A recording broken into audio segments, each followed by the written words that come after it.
So true Christianity is not trying to live up to a certain standard. నిజమైన క్రైస్తవ్యం అంటే ఏంటంటే ఏదో మన సొంతగా కొన్ని ప్రమాణాలను అనుకొని దాని ప్రకారం జీవించడానికి ప్రయత్నించడం కాదు. The Bible says that in the Old Testament period, when God was dealing with the nation of Israel, He gave them 10 commandments and certain laws.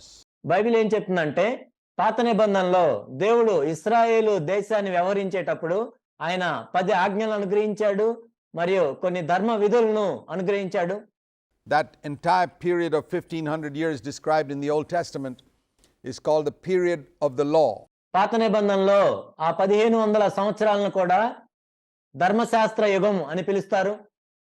And during that period, this supply of power to obey God's commandments was not given. ఆ సమయంలో మనం చూసినప్పుడు మనుషులు ఆ ఆజ్ఞలకు విధేయత చూపించడానికి కావాల్సిన దేవుని యొక్క శక్తి అనేది అనుగ్రహించబడలేదు వాళ్లకు. Man was left to fend for himself. He had to do God's commandments with his own ability. అప్పుడు ఆ మనుషులు తమ సొంత శక్తితో దేవుని యొక్క ఆజ్ఞలకు విధేయత చూపించాల్సిన అవసరం వచ్చింది. And he could keep these external commandments like not worshipping idols or honoring father and mother and keeping the Sabbath. వాళ్ళు ఏం చేశారంటే ఈ బాహ్య సంబంధమైన ఆజ్ఞలను వాళ్ళు పాటించగలిగారు. అవేంటంటే ఇతర దేవుళ్లను పూజించకూడదు, తల్లిదండ్రులను సన్మానించాలి, విశ్రాంతి దినాన్ని ఆచరించాలి, not killing, not committing adultery, some of these things నరహత్య చేయకూడదు, వ్యభిచారం చేయకూడదు. Man was capable of keeping even without any supernatural power. I mean, there are many people in the world who ఎటువంటి మానవాతీతమైన శక్తి లేకుండా వాళ్ళు ఆజ్ఞలకు విధేయత చూపించగలిగారు. who are atheists, who are very upright in all these matters of external morality. ఈ లోకంలో మనం చూసినట్లయితే ఎంతో మంది నాస్తికులు కూడా బాహ్య సంబంధమైన నైతిక విలువలు పాటిస్తూ ఉంటారు. But when it came to the inner life, the last commandment was, you shall not lust. కానీ అంతరంగ జీవితానికి వచ్చేసరికి చివరి ఆజ్ఞను మనం చూసినట్లయితే నీవు ఆశించకూడదు.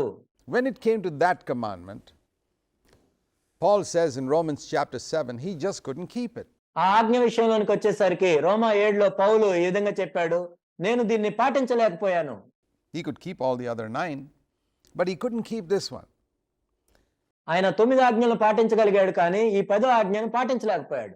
The purpose with which God gave the law was to teach man over a period of 1500 years, you can never keep my commandments up to my standards with your own ability. దేవుడు ఆ 1500 సంవత్సరాలు కూడా ధర్మశాస్త్రాన్ని ఎందుకు ఇచ్చాడు అంటే మానవునికి ఈ విధంగా చూపించాలని. మీ సొంత శక్తితో నేను అనుకున్న విధంగా నా ప్రమాణాల ప్రకారం మీరు నా ఆజ్ఞలను పాటించలేరు. You'll be able to keep them externally and live a good moral life. మీరు బాహ్య సంబంధంగా వాటిని పాటించవచ్చు, అయితే నేను అంతరంగంలో సత్యమును కోరుచున్నాను. But I require truth in the inward parts. There's a lovely verse in Psalm 51 where David says, Lord, you require truth in the innermost being. 51వ కీర్తనలో దావీదు ఈ విధంగా రాశాడు, దేవా నీవు అంతరంగంలో సత్యమును కోరుచున్నావు. God is not interested in merely having a moral life. I mean, if you show love to a person on the outside and you hate him in your heart, that doesn't measure up to God's standards. దేవుడు కేవలం మన బాహ్య సంబంధమైన నైతిక విలువలు కలిగి ఉండాలని మాత్రమే కోరుకోవట్లేదు. ఒక వ్యక్తిని నువ్వు బాహ్య సంబంధంగా ప్రేమించి అంతరంగంలో ద్వేషిస్తున్నావంటే అది దేవుని యొక్క ప్రమాణాలకు అనుగుణంగా లేదు. God wants your love to flow from within. దేవుడు ఏం కోరుకుంటున్నాడంటే నీ ప్రేమ అనేది అంతరంగంలో నుండి ప్రవహించాలి. And this was just not possible in the Old Testament. పాత నిబంధనలో ఇది సాధ్యం కాదు. Because man did not have the power. ఎందుకంటే మానవునికి ఆ శక్తి లేదు కాబట్టి. One of the things that came as a result of Christ's death and resurrection was that when he went up to heaven after his resurrection, he sent the Holy Spirit to the earth. క్రీస్తు యొక్క మరణ పునరుద్ధానముల ద్వారా జరిగింది ఏంటంటే యేసుక్రీస్తు ప్రభు పునరుద్ధానుడై పరలోకమునకు వెళ్ళి ఆయన పరిశుద్ధాత్మను పంపించాడు. To come and live within us, to give us this power. పరిశుద్ధాత్ముడు ఇప్పుడు మనలో నివసించి మనకు కావాల్సిన శక్తిని అనుగ్రహిస్తాడు. so that we can live according to the standards of God. ఆ విధంగా దేవుని యొక్క ప్రమాణాలకు అనుగుణంగా మనం జీవించలాగున. And that is why in this New Testament period, from Acts chapter 2, from the day of Pentecost onwards, Christians now have the power, if they will open themselves up to that power, to be able to keep all of God's commandments from within. అందుకే ఇప్పుడు ఈ క్రొత్త నిబంధన యుగంలో మనం చూసినట్లయితే అపోస్తుల కార్యములు 2వ అధ్యాయం నుండి ఒకవేళ క్రైస్తవులు ఆ శక్తికి, పరిశుద్ధాత్మ శక్తికి వాళ్ళ హృదయాలను తెరచి ఆ పరిశుద్ధాత్మ శక్తిని పొందినట్లయితే వాళ్ళ అంతరంగంలో నుండే ప్రతి ఆజ్ఞను పాటించగలరు. Which was impossible even for the greatest men in Old Testament times. కానీ పాత నిబంధన కాలంలో ఎంతో గొప్ప వ్యక్తులకు కూడా ఇది సాధ్యం కాదు. And that is why Jesus said in Matthew chapter 11 once, when he was talking about John the Baptist to his own disciples, అందుకే మనం మత్తయి సువార్త 11వ అధ్యాయంలో చూసినట్లయితే యేసుక్రీస్తు ప్రభువారు తన శిష్యులతో బాప్తిజం ఇచ్చే యోహాను గురించి ఈ విధంగా చెప్పాడు. he said in Matthew 11 and verse 11, he said, the greatest man ever born of women thus far, that means from the time of Adam to Christ, the greatest human being ever born was John the Baptist, he said. మత్తయి సువార్త 11వ అధ్యాయం 11వ వచనంలో యేసుక్రీస్తు ప్రభువారు ఈ విధంగా చెప్పారు, స్త్రీలు కనిన వారిలో బాప్తిజం ఇచ్చే యోహాను కంటే గొప్పవాడు పుట్టలేదు. అంటే ఆదాము నుంచి క్రీస్తు వరకు కూడా పుట్టిన వారిలో అందరికంటే కూడా బాప్తిజం ఇచ్చే యోహాను ఎంతో గొప్పవాడని ప్రభు చెప్తున్నాడు. But he said, the least person in this new kingdom, of the kingdom of heaven, is going to be greater than even John the Baptist. అయినా కానీ పరలోక రాజ్యంలో, ఈ నూతనమైన పరలోక రాజ్యంలో అల్పుడైన వాడు అతని కంటే గొప్పవాడు.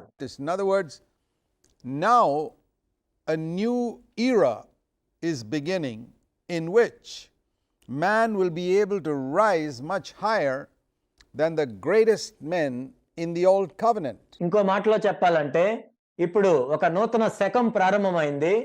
ఇప్పుడు ఒక మానవుడు పాత నిబంధనలో ఉన్న గొప్ప వ్యక్తి కంటే కూడా గొప్పగా ఉండగలడు. In that entire period from Adam to Christ, we need to recognize this. ఆదాము నుండి క్రీస్తు వరకు ఉన్న గొప్ప వ్యక్తుల కంటే కూడా ఇప్పుడు ఒక మానవుడు ఎత్తుగా ఎదగలడు. That we have the potential and the ability and the resources to rise higher than anyone who lived prior to Christ coming to earth. This is unique. This is what the Bible calls a new covenant. దీన్ని మనం గమనించాలి. యేసుక్రీస్తు ప్రభు ఈ భూమి మీద రాకమునుపు మరెవరికంటే కూడా ఎక్కువగా మనం అంతకంటే ఉన్నతమైన జీవితం జీవించడానికి కావాల్సిన అవకాశాన్ని, సామర్థ్యాన్ని దేవుడు మనకు అనుగ్రహించాడు. Now a lot of Christians don't know about this because the devil has blinded their eyes. అనేక మంది క్రైస్తవులకు ఈ విషయం తెలియదు. అపవాది ఏం చేశాడంటే వాళ్ళ కన్నులకు గుడ్డితనం కలుగజేశాడు. And so a lot of Christians live just according to the standards of the old covenant. అందుకే అనేక మంది క్రైస్తవులు పాత నిబంధన ప్రమాణాలకు అనుగుణంగానే జీవిస్తుంటారు. In fact, they sink even lower than the level of old covenant people. Think of some of the godly men who lived in Old Testament times like Moses and Elijah, John the Baptist, and all these people. ఉదాహరణకు మనం చూసినట్లయితే పాత నిబంధనలో జీవించిన వ్యక్తులు మోషే, ఏలియా, బాప్తిజం ఇచ్చే యోహాను. Can you say that Christians live at a higher standard than them? No. క్రైస్తవులు వాళ్ళకంటే ఉన్నతమైన ప్రమాణాలతో జీవిస్తున్నారని మీరు చెప్పగలరా? లేదు. Because they have not understood what the new covenant can lead them into. ఎందుకంటే క్రొత్త నిబంధన దేనిలోనికి నడిపిస్తుందో వాళ్ళకి తెలియదు.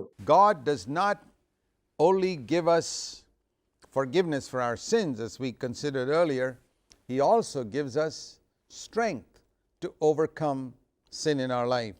ఎందుకంటే దేవుడు కేవలం మన పాపములను క్షమించేవాడు మాత్రమే కాదు, మనం ఇంతకు ముందు చూసినట్లుగా మనం పాపం మీద జయించడానికి కావాల్సిన శక్తిని కూడా ఆయన అనుగ్రహిస్తాడు.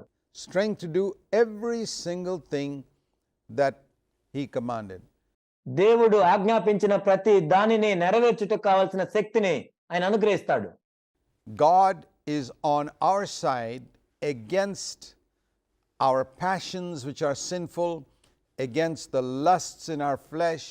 దేవుడు మన పాపపు కోరికలకు వ్యతిరేకంగా ఉన్నాడు, against the devil, against everything that will prevent us from becoming the type of person he wants us to become. దేవుడు మన శరీర కోరికలకు వ్యతిరేకంగా, మన దురాశలకు వ్యతిరేకంగా, అపవాదికి వ్యతిరేకంగా మన పక్షమున ఉన్నాడు.